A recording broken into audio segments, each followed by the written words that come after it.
Hello friends, today we are going to start a new topic, electricity.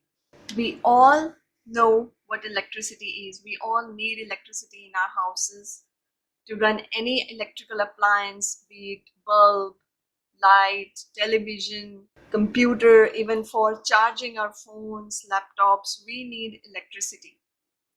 So basically we have a circuit like this. If we want to check the flow of current, how much current is flowing, then we will use this thing. So we have a bulb, and then to see how much current is flowing through it, we use ammeter. Ammeter derives its name from the word ampere, which is the SI unit of current. We'll discuss it later also, but till now just remember that SI unit of current is ampere, and that's why a device which is used to measure the flow of current, that is known as ammeter. Then we have a battery which will actually provide us the source, which is the voltage, basically source of voltage. And then there is a key. Key is basically a switch. We have switches in our homes, and when we switch it on, the appliance starts running, and when we turn it off, it just stops. So on turning the switch on, the electric current starts flowing, and on turning it off, the current stops flowing. So here I have shown circuit diagram where I have connected the battery with the bulb, and then there is ammeter just to check how much current is flowing, and a key which is a switch. So always it's the positive terminal of the battery from where current actually starts flowing. Right now this is open circuit diagram because the switch, it's off. We have not turned it on. So no current is flowing even though battery is connected to the bulb and it is the source of voltage which will drive the current through the circuit, but still nothing is happening since this is open circuit. It's all because of this key. The moment we turn this key on, the moment the key is on, then the current starts flowing. So the source of current is this battery. So always the current starts flowing from the positive terminal of the battery. Now this current will move. When it reaches here, it is connected to the bulb and the bulb glows. And since it is closed circuit, there is no open end, no loopholes, no loose connections. It's all closed circuit. And then current moves here. Ammeter also starts working now. And again, it's whenever the appliances are connected, they're connected with their positive terminals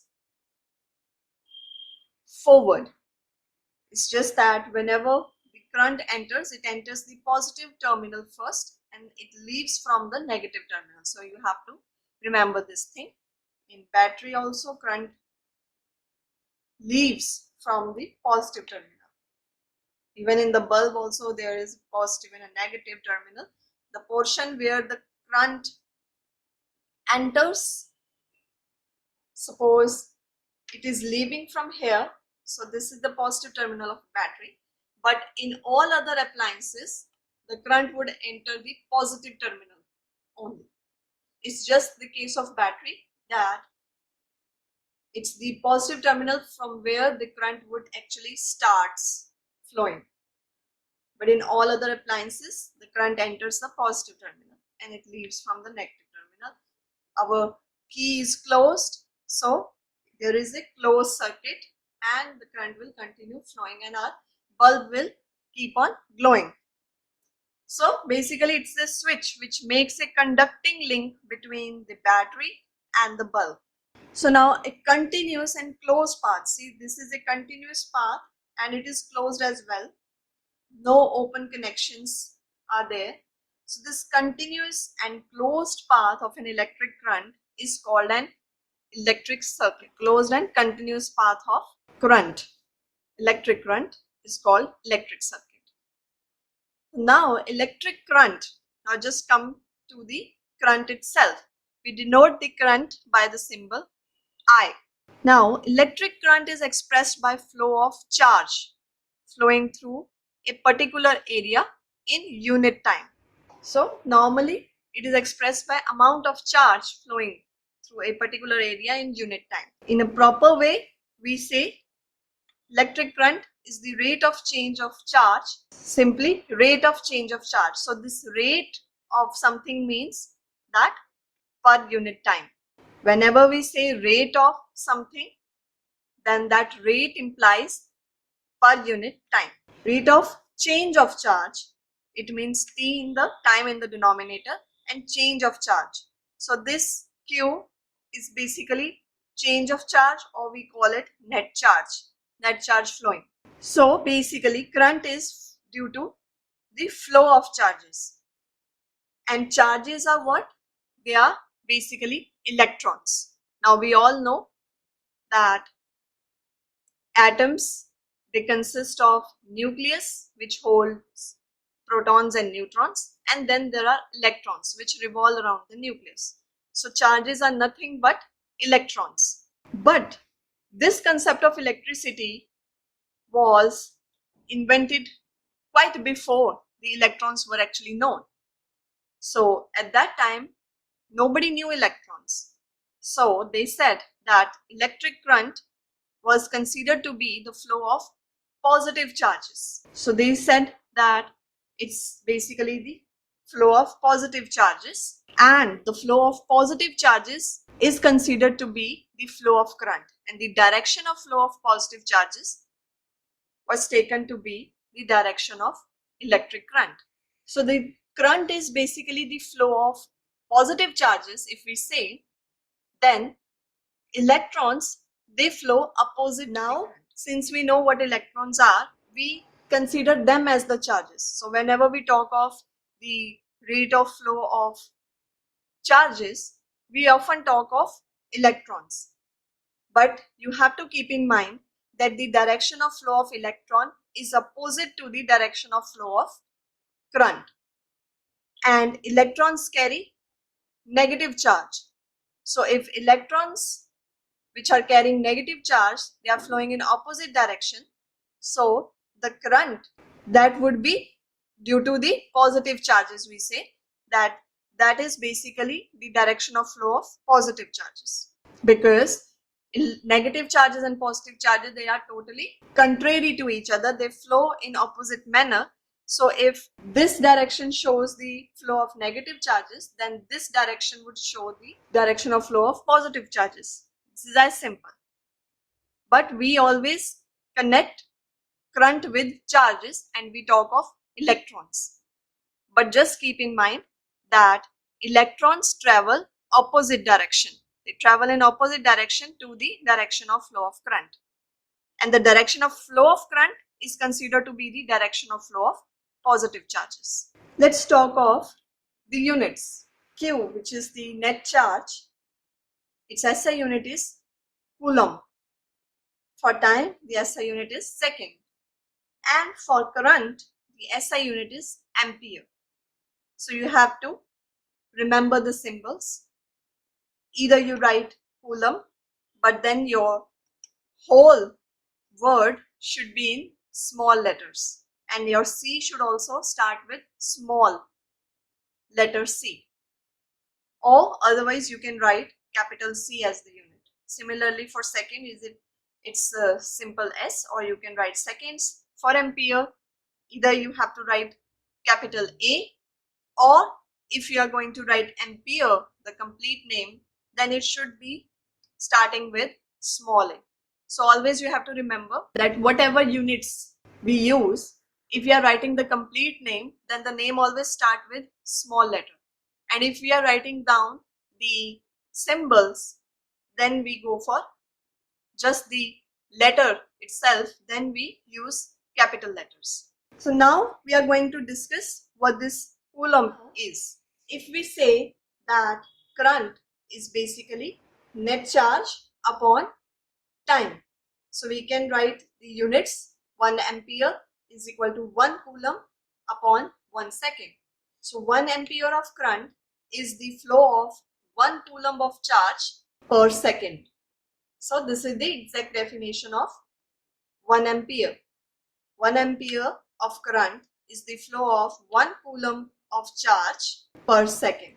Now what is 1 coulomb? So 1 coulomb of charge is basically charge contained in 6 into 10 raised to power 18 electrons. Since we say that charges are electrons, we normally say that whatever charges, the word charges that we are using in this case of electricity and current, those charges are basically negative charges in electrons. But 1 coulomb doesn't mean 1 charge. This is the mistake which students often do, that since we write 1 coulomb and it is the SI unit of charge, but remember this is the net charge. So 1 coulomb is not 1 charge, but it is the charge contained in 6 into 10 raised to power 18 electrons. The charge of 1 electron is 1.6 into 10 raised to power minus 19 coulomb. Because it is a negative quantity, we often write minus also. But if we are only concerned with the magnitude, then we say that charge of electron is 1.6 into 10 raised to power minus 19 coulomb. Because for charges, the unit will always be coulomb, and this is a fixed quantity. This never changes. So whenever we talk of charge of electron, we have to remember this always, that this is the value.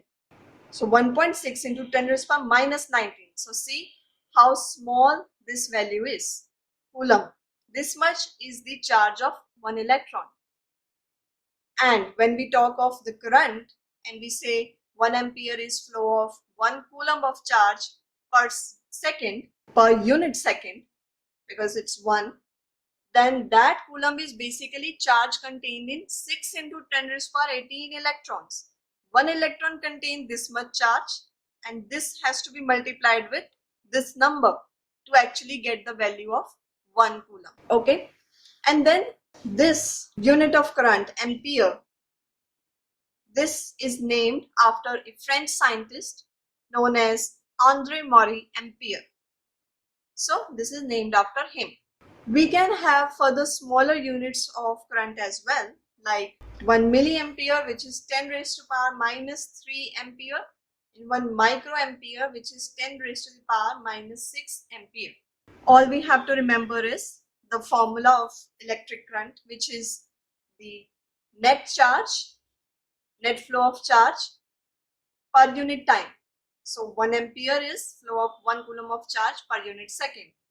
Coulomb is the SI unit of charge, second for the time, and ampere is for the current. And what is this 1 coulomb? This is the charge contained in this much electrons. And charge of 1 electron is this. Now let us solve this question. Calculate the number of electrons constituting 1 coulomb of charge. How many electrons would actually constitute or together make 1 coulomb of charge? As I told before, that charge of 1 electron is 1.6 into 10 raised to power minus 19 coulomb. And I also told you that 1 coulomb is basically the charge contained in 6 into 10 raised to power 18 electron. So basically the answer is 6 into 10 raised to power 18 electron. But now let's solve that whether do we actually get this answer or not. So first we would write that 1 electron has charge this much, and we have to find for 1 coulomb. So 1.6 into 10 raised to power minus 19 coulomb is charge of 1 electron. So now the question is simply that to find the same for 1 coulomb. 1 upon 1.6 into 10 raised to power minus 19, it gives us 6.25. So just by approximating this, we get 6 into 10 raised to power 18 electron, which is our answer. So 1 coulomb of charge comprises of 6 into 10 raised to power 18 electron. We need these much electrons to actually get a charge of 1 coulomb. So this is all for today. Thank you.